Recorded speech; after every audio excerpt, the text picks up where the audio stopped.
Good evening. Let me talk briefly this evening about tourism, the tourism industry. The question is this: have you ever wondered why Nigeria is not a tourist destination? Have you ever wondered why global tourists will visit Kenya, they will visit Zimbabwe, they will go to Ghana, they will go to Senegal, they will hardly come to Nigeria? While most people will tell you that it is because of insecurity, I partly agree with that, but the main reason is because Nigeria does not maintain her tourism industry. In Nigeria, tourism is treated like an activity instead of as an industry that has to be interconnected with other sectors. So insecurity is everywhere, don't get me wrong, but it does not prevent tourism.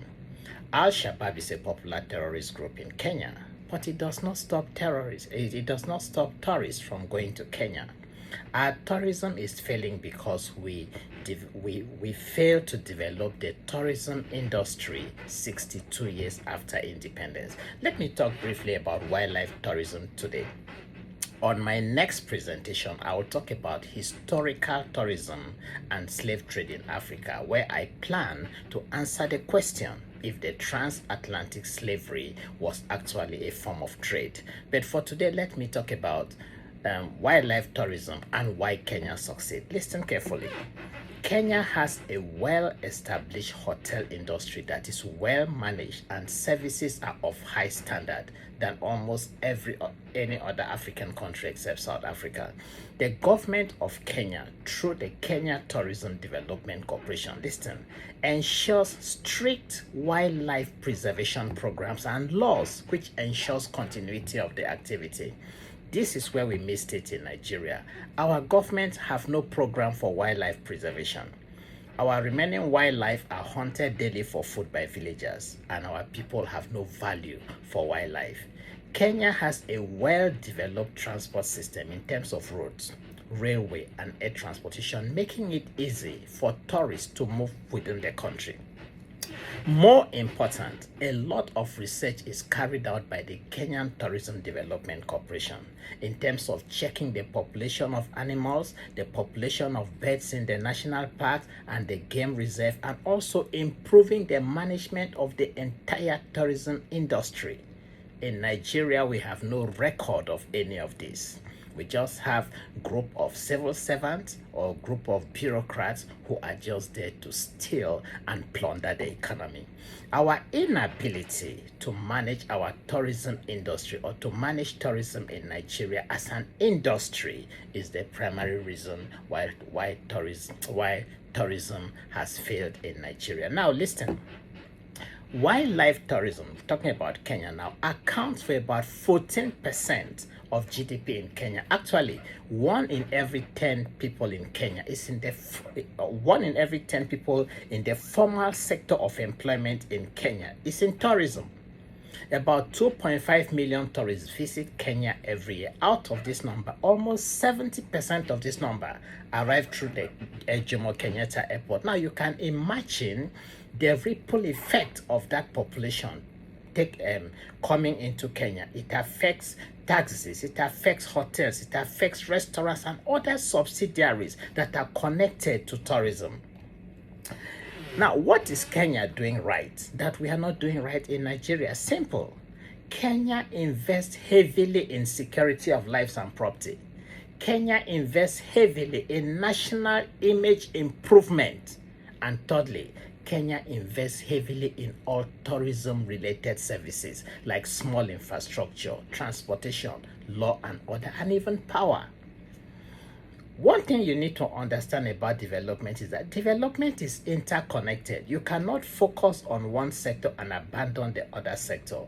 There are sectors that, if totally abandoned, affects everything about development.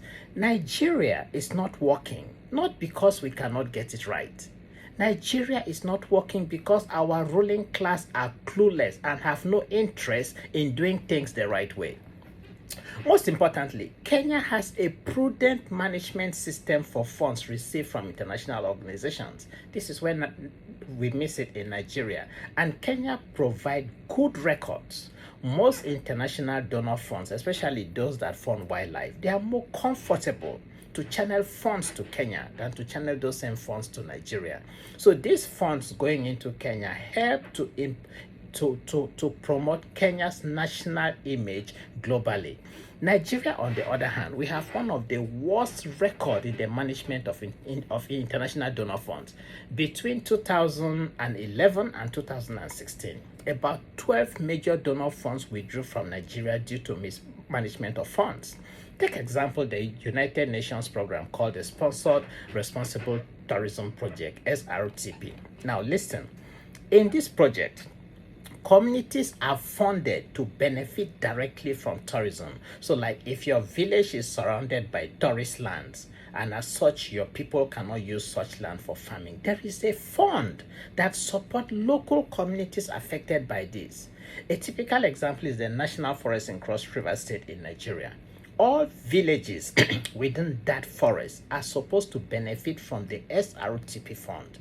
These funds are meant to support all surrounding villages with schools, water supply, and other community projects. Now listen to me. Kenya, Tanzania, Senegal, Ghana, Mozambique, and even Seychelles, the SRTP funds and the COSMA project are driven very successfully. But these projects fail in Nigeria. In these countries, they use these funds to build schools, to build hospitals, to take care of surrounding villages within their national parks. In Nigeria, nobody sees where these funds are, neither do most people in the street in Nigeria even know that there is such funds.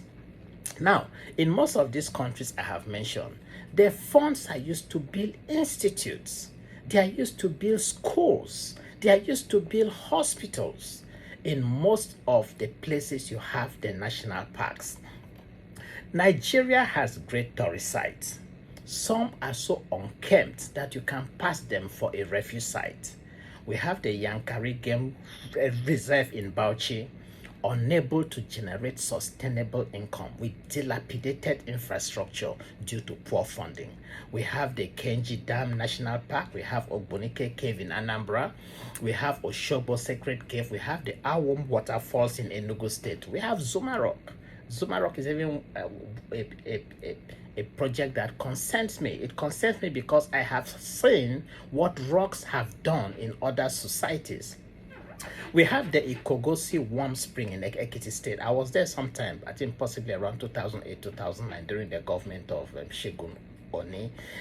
All these sites, they are totally dilapidated. For some, monies meant to feed caged wildlife is misappropriated. That's not all.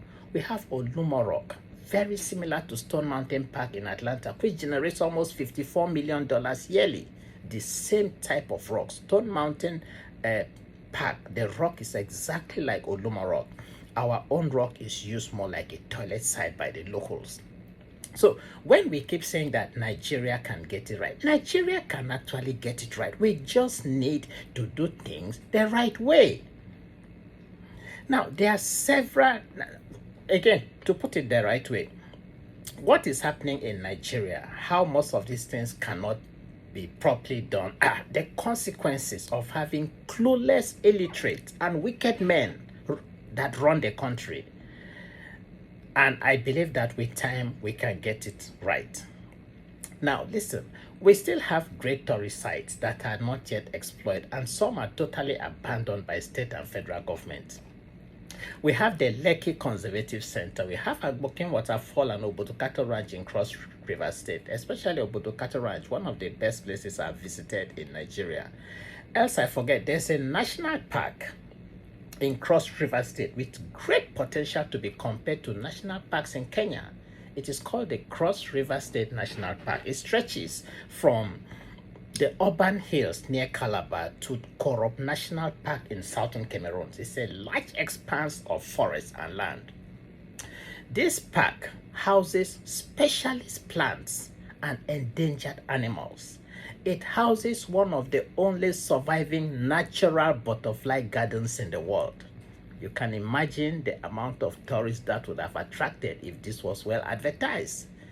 This park that runs from the urban hills in Calabar to Cameroon is home to several species including chimpanzees, forest elephants, baboons, red foxes, trail monkeys, buffaloes, and a rich collection of flowers.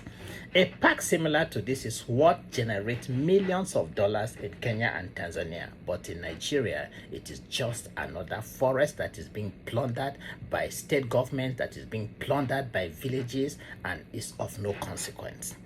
Tourism fails in Nigeria because we do not treat it as an industry. A successful tourism sector is a successful sectorial development. The hotels must be standard. Hotel services has to be standard too.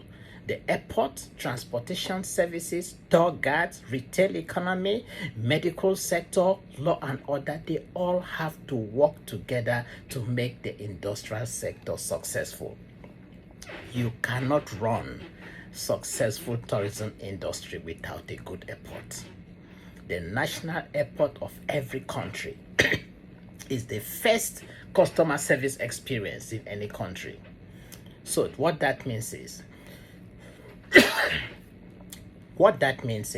when people come into your country, the first impression they get about your country is the airport.